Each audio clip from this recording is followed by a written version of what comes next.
The search to find the Foster Volunteer Coastal Patrol a permanent home has been going on for more than 4 years. The service has been operating out of a crowded room at the Surf Lifesaving Club because it couldn't afford to move and has had trouble securing the site it wanted. But now Great Lakes Council has finally come up with an option.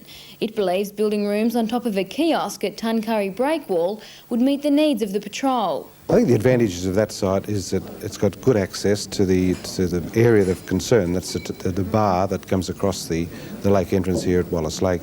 It's quite close to that. It's got good vision of that whole waterway where boats come and go. However, patrol members were today disheartened with the proposal after campaigning for years for the Pilot Hill site. Well, we're really not very happy about that at this stage. We feel that the site on Pilot Hill is most appropriate to our sort of needs. The management plan that was prepared after great difficulty and consultation with the community required that that particular area be returned to vacant public use. And the use that was proposed by the Royal Volunteer people would conflict greatly with the management plan. Mr Lynch said the patrol will only be able to submit a development application for the Tuncurry site if enough money can be raised.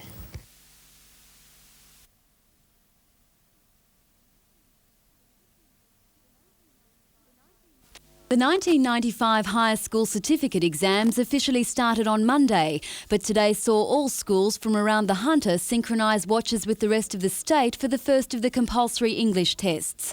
123 students from the Broadmeadows School are sitting for the examinations, which today covered areas including reading, writing and Shakespeare. For most, the nerve-wracking part of today's exam was the start, and while some complained of not enough time, the general consensus was that it was a good paper. Quite easy actually. It wasn't that hard. I didn't find it that hard at all.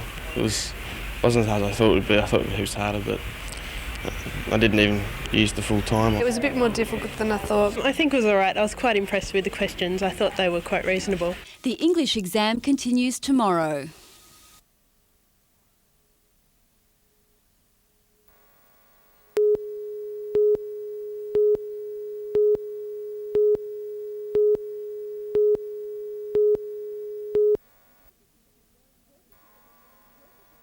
Workers at the Liddell and Bayswater power stations near Muswellbrook met with the Construction, Forestry, Mining and Energy Union today to discuss the government's move to split Pacific Power into two separate and competing bodies. The union has opposed the breakup, saying it will mean the loss of at least 2,000 jobs. Informing them that we're still fighting, we'll continue to fight. The issue's not over yet. CFMEU's spokesman Alan Drew was disappointed with the Labor caucus's decision today to endorse the proposal and predicts the split, which could be effective from as early as March next year, will be a disaster. The CFMEU is now seeking meetings with the government to find out exactly how the breakup will affect its members. They are still committed to fight the issue, and if need be, still committed to endorse industrial action. The New South Wales government today said the union was overreacting and assured workers there would be no forced redundancies, no compulsory transfers or reduction of entitlements. A spokesperson for Energy Minister Michael Egan today said the Hunter would in fact get an extra 400 staff from Pacific Power's head office in Sydney, and the breakup is also expected to generate more than 1,200 new jobs in the region over the next 15 years. Anne Lewis, NBN News.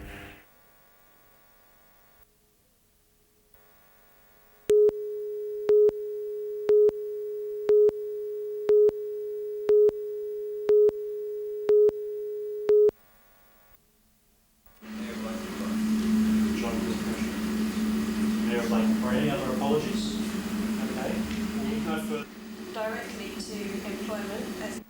It's divided into two parts. We have 2 weeks of training and 4 weeks of work. And along with the skills specifically related to work, we took life skills too, because we're working in a group environment and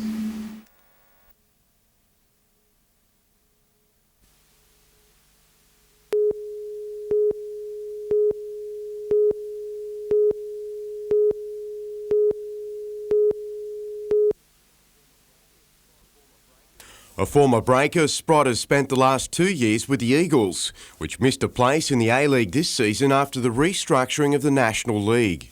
He was one of the first blokes that I tried to get a hold of when I got the job, but he was under contract at Parramatta and unavailable. Now that things have changed, I'm quite happy to have him on board. He'll give us a little bit of extra bite and a little bit of extra experience. Cosmina will decide within the next 24 hours whether to include Sprott in tomorrow's away match against Sydney United. That will be the only change to the Breakers after last week's 5-0 loss to Brisbane.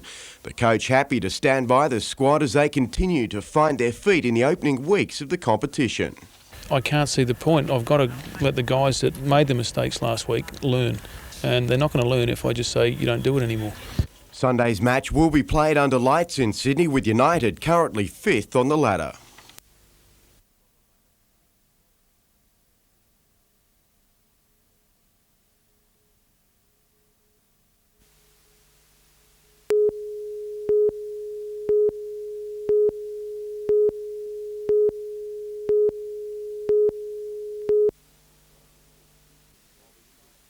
While the Eagles' future has been decided in court over winter, its playing staff have been preparing for the coming season. With most of the legal dramas over, the club can once again focus on improving its reputation in the ABL. The Eagles have been given the toughest possible start, drawing a Brisbane side which will still boast an outstanding lineup, despite the absence of new signings in Graham Lloyd and Dave Nelson. Someone said New York Yankees in bandits uniforms, and from what we understand, Lloyd and Nelson won't be with them, but they've recruited pretty well with McNally and a couple of other players from Perth, and Burton from the Reds, and Folletic and Hines from Sydney, so they're certainly the hottest side in the comp, I think. In golf, promising amateur Nathan Green will be chasing a hat-trick of Newcastle district titles this Sunday. The regional champion is favoured to complete the treble on the testing Newcastle layout at Stockton. And while most attention will be on the Cox Plate at Moonee Valley tomorrow, Newcastle's own Rocket will be back in action. The Kevin Burns-trained Moss Rocket will tackle the Moya Stakes, while Max Lee's Flapper will contest the Silver Slipper at Rose Hill.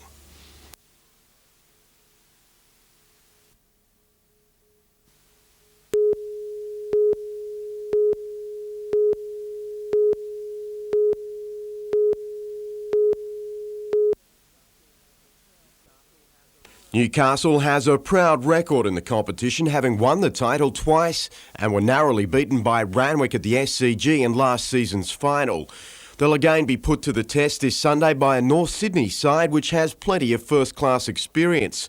Scott Hookey, Phil Marks and Warwick Adlam have all represented their state, while North also boasts 2 Novocastrians, including Michael Gerrits. It'll be interesting to see how Michael's improved. He's had a lot of injury over the last year or two, but he was a good player when he left, so it'll be interesting to see how much he's improved, for sure. Arms will once again captain Newcastle, and his experience at the top of the order against Adlam and the Sydney Siders' new ball attack could be a key in the encounter.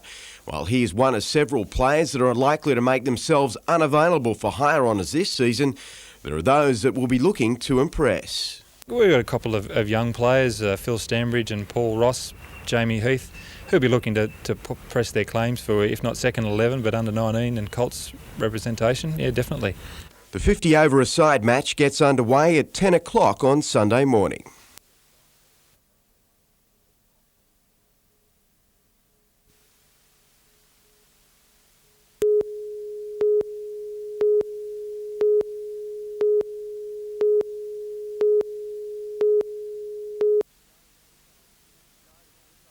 The guided missile frigate was undergoing speed trials off the coast of Newcastle, the $700 million ship topping 60 kilometres per hour.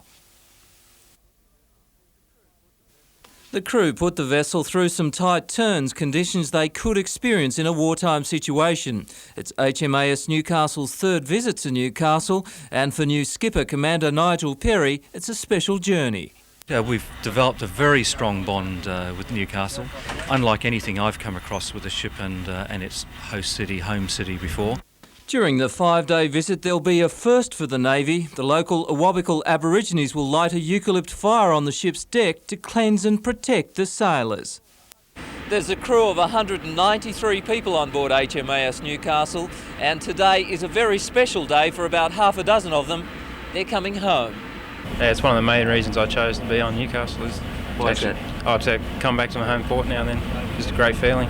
It's a fantastic feeling. Looking over here and seeing Newcastle, it's going to be good coming through the heads.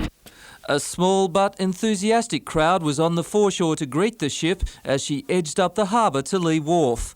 On hand to meet the sailors were children from the Hunter Orthopaedic School, the youngsters thrilled to have the HMAS Newcastle back in port.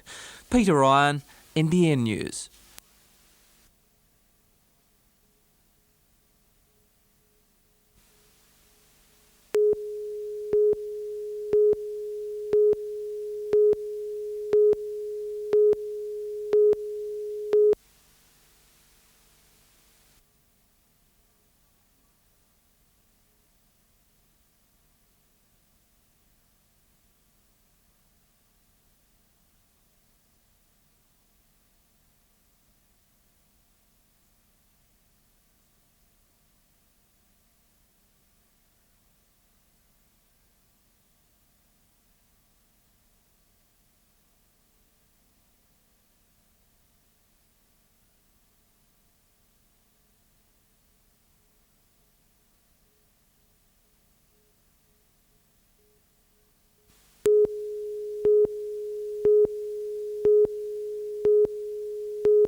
They're three of the biggest names in the smallest motorsport in the country.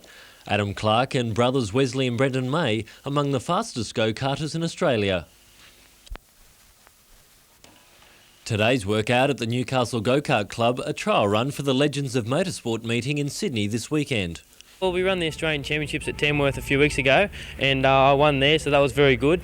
And a few weeks before that, we run the State Championships at Lismore, and I finished second there. So things have been running very, very good, and I hope to get up on trumps on Saturday night. I'm hoping to go as pretty well. Adam's probably the one to beat out there, so we'll just see how we go out there. 13-year-old Brendan is the youngest of the three and will be competing in the junior division. His experience against the older boys is expected to pay off come race time. Oh, pretty good. It's fun to get out there, go around with him. To tell each other secrets and help each other out, trying to get our karts going okay and getting ready for the race. Richard O'Leary, NBN News.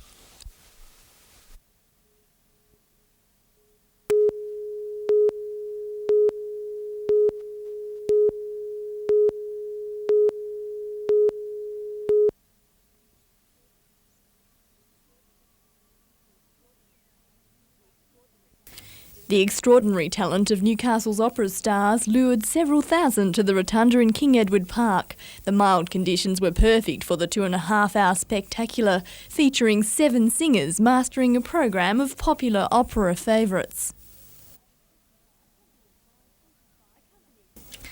Accompanied by 45 players from the Novocastrian Arts Orchestra, the performers delighted the crowd and organisers, who claimed the event was a huge success.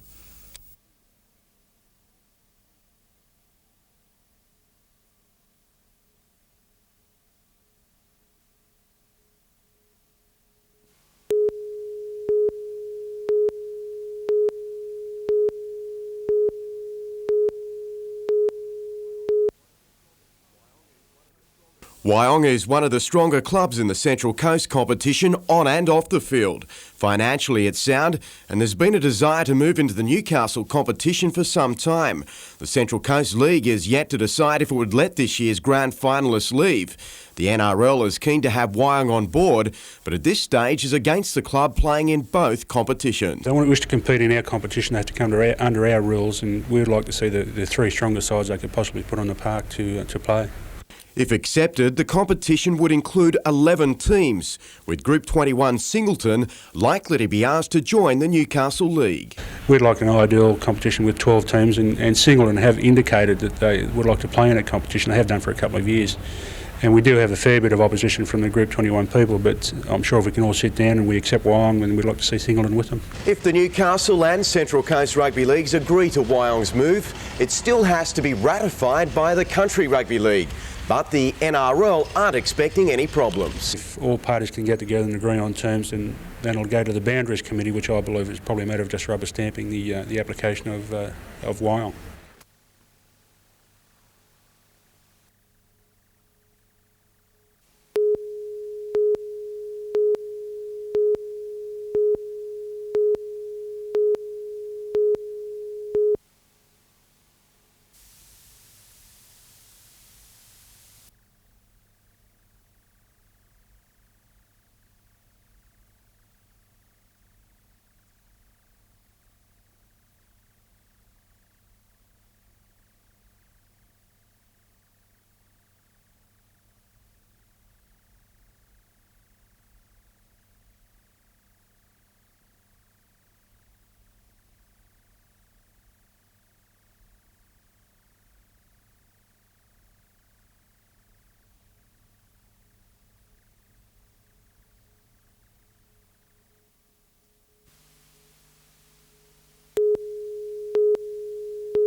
Hill is one of several holding negotiations with the Falcons as coach Tom Wisman attempts to secure his Australian players before flying to America at the end of the week to look for an import to replace Reggie Smith. Hill, a guard who's also spent time with Sydney, has received a big offer to return home. Newcastle is awaiting a written offer for the services of Tony Jensen from North Melbourne. Wisman's saying today it's unlikely Newcastle will match the money the Giants have reportedly promised the NBL's Rookie of the Year. Jensen has yet to confirm the move, while the future of players such as Michael Johnson, Grant Kruger and Matt Alexander remain in the balance. Meantime, Wyong's bid to move into the Newcastle Rugby League competition is a step closer following a meeting last night. The NRL was impressed with Wyong's submission, although the Central Coast League had understandable reservations. Wyong must now officially apply to join the NRL via the Central Coast and Country Rugby Leagues. That then will go to a Boundaries Committee meeting. I believe there is one this Saturday coming, and hopefully that will get there on time. And if they do agree, it'll be on the proviso that the Central Coast General Committee allow Wyong to play in our competition.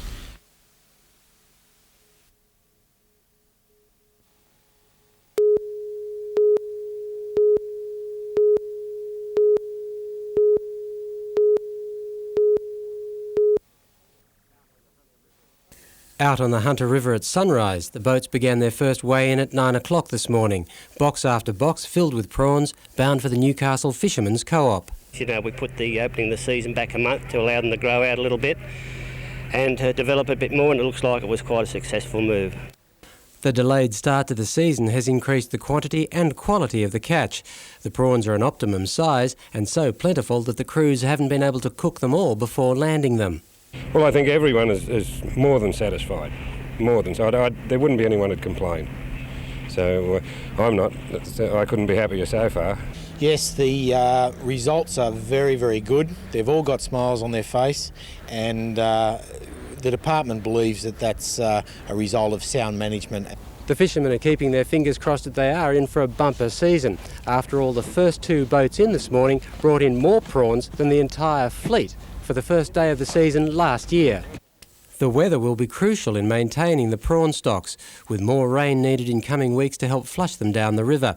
For the time being, though, the fishermen are enjoying the harvest. No doubt seafood lovers will too. The flood of prawns a tasty and affordable treat as we head into summer. Ian Cameron, NBN News.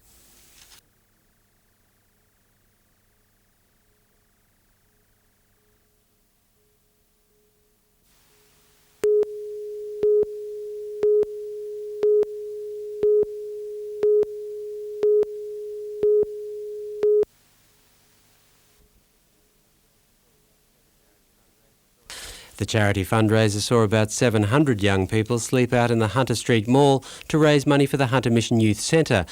All up, the sponsored sleepers raised $15,000 for the cause. The more than 300 students from Francis Xavier's raised $4,500 and had their efforts rewarded with a computer package. It's the second year running the school has been the top fundraiser. And also all the companies that contributed to make the sleep out its success that it was, and raising $15,000.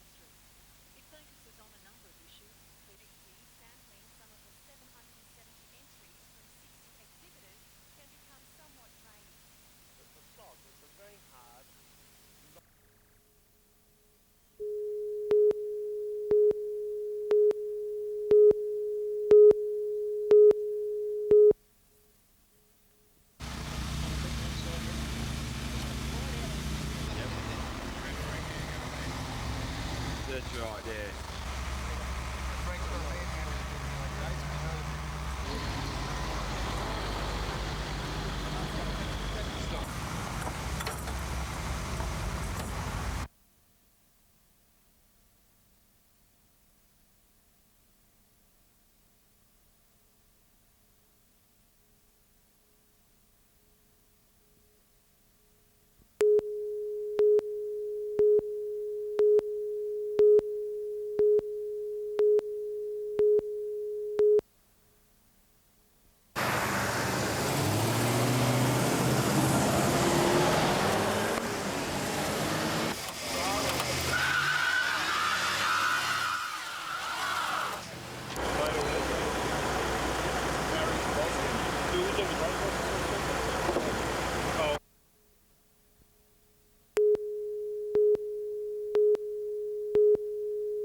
Publicly, Wisman is saying little about the club's make-up for next season, but does give some indication he isn't concerned that only Butch Hayes and Marty McLean are contracted. The situation gets better for the club every day because it's I guess become a buyer's market, and we feel that we have good choices for the team for next year now.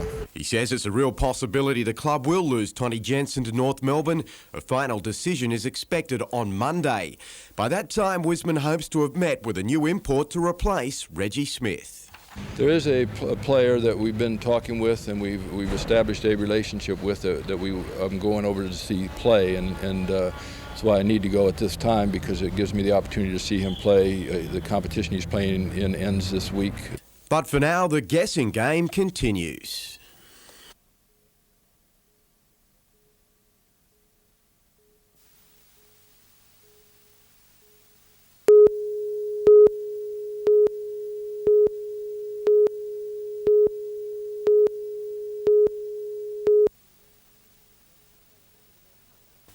They came in their hundreds to socialise under the trees that helped start the tradition more than a decade ago. Well, 14 years ago the DMO wanted to remove all these silky oak trees out of the street of Greta, and a few local people thought that should not happen, and so we formed the Silky Oak Festival Committee. It's a day that brings the community together to celebrate the town's future and past. We've also had a big Australia Remembers segment here today, and had veterans who went through the Greta Army camp up from Sydney here for the day, as well as the local veterans.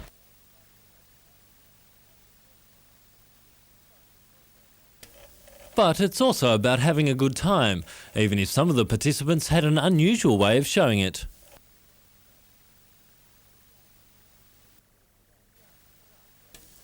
The arts and crafts show was more sedate, people browsing away their Saturday afternoon. Richard O'Leary, NBN News.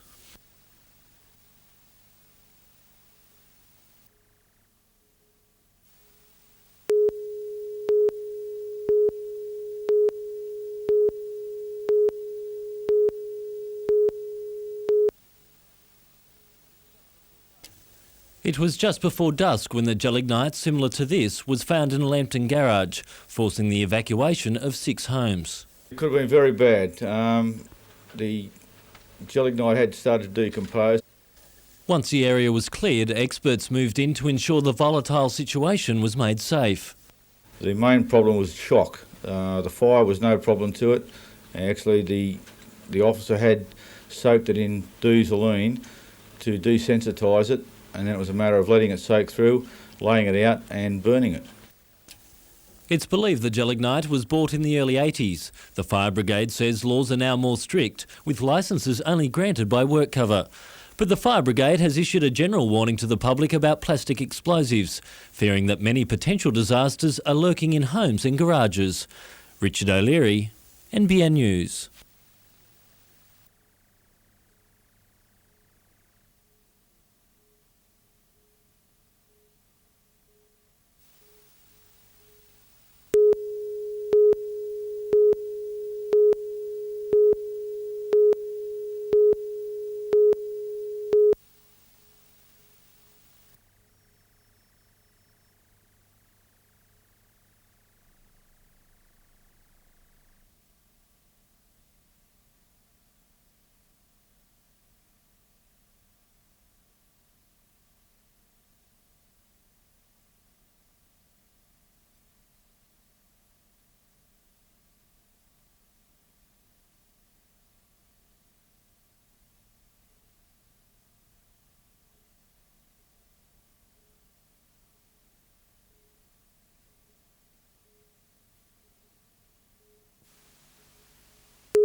It required quite a bit of manpower to rescue one baby magpie, which had become entangled in a TV antenna in the Newcastle suburb of Wallsend about 6 this morning. The rescue rigs rolled in when neighbours became concerned for the bird, whose mother fluttered frantically nearby. The other hitch was that there was nobody home in the house below, and unable to get permission to enter the property, rescuers had to go over the top. Firefighters manoeuvred their ladder toward the Maggie, which was found to be hooked up by a piece of string. The magpie was cut free to the cheers of bystanders. Yeah, he had a bit of fight in him, but he was all right. He just wanted to get out of there. Yeah. All in a day's work for you? Made a quiet Sunday a bit more interesting, that's about it. Yeah.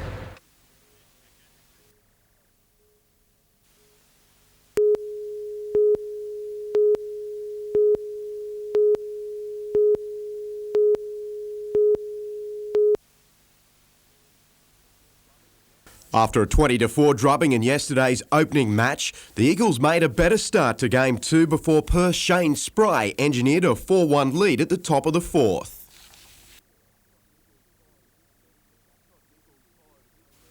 Todd Nichols followed his lead, but that was to be the Eagles' only joy. The Heat took all the knocks, and at the top of the 5th in the 7-inning game, Perth had moved to a 7-2 advantage. Only a spectacular lunge over the advertising hoarding in the outfield by Leighton Wingrove prevented a grand slam home run by Shane Metcalf, with Perth later increasing their lead to 10-2, setting up the clean sweep.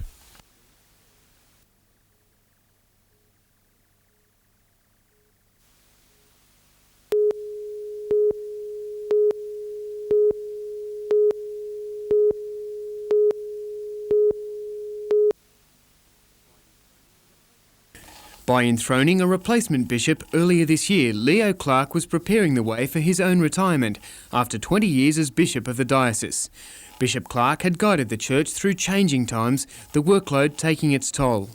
And with his health suffering a little bit in more recent months particularly, he's decided that he would tender his resignation to the Pope. And he did that last August, and the word came through on Friday night that in fact had been accepted by the Pope. The popular bishop faced the difficult task of implementing the revolutionary decrees of the Second Vatican Council. And he, for the last 20 of those 30 years, has been responsible for supervising the implementation of those decrees. And that's been tough because people don't like change all that much, and he's had to preside over those sorts of changes. And it's meant big shifts in policy and the way in which the church does things. More recently, Bishop Clark oversaw the relocation of the diocesan headquarters from Maitland to Newcastle, where renovations are continuing. Earlier this year, Bishop Michael Malone stepped in to help with administration of the diocese. Now that Bishop Leo has retired, that I automatically take over. So for better or worse, I'm it. Challenging times ahead too? Sure they are.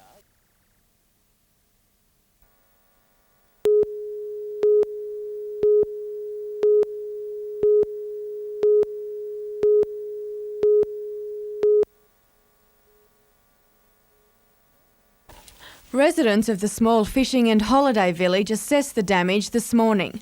For 15 minutes late yesterday afternoon, the town was battered by cyclone-force wind and driving rain. The storm arrived suddenly from the south, and its ferocity caught residents completely off guard. It was awesome. It's all you could describe it as. It sort of was lifting water off the surface of the river. It was amazing, and the whole place just sort of turned a green colour. It was very frightening. Police and other emergency services report 9 houses in the town were damaged. While most had broken windows, 4 homes lost sections of roof. Debris was strewn across a wide area. The power of the wind was enough to tear trees from the ground and bring down power and telephone lines. Services were interrupted for a number of hours, but by mid-morning had been fully restored. Police say no one was seriously injured during the storm.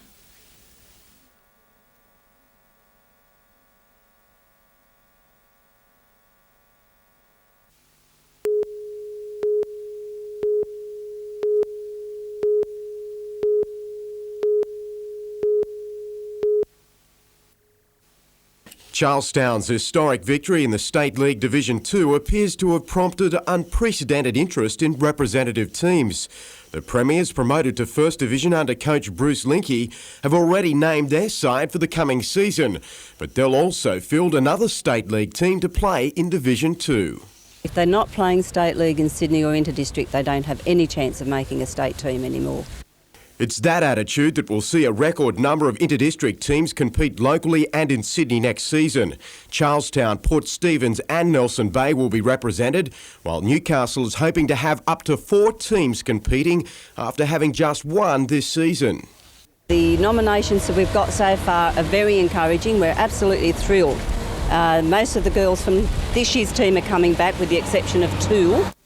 Newcastle's trials will be held on November the 22nd.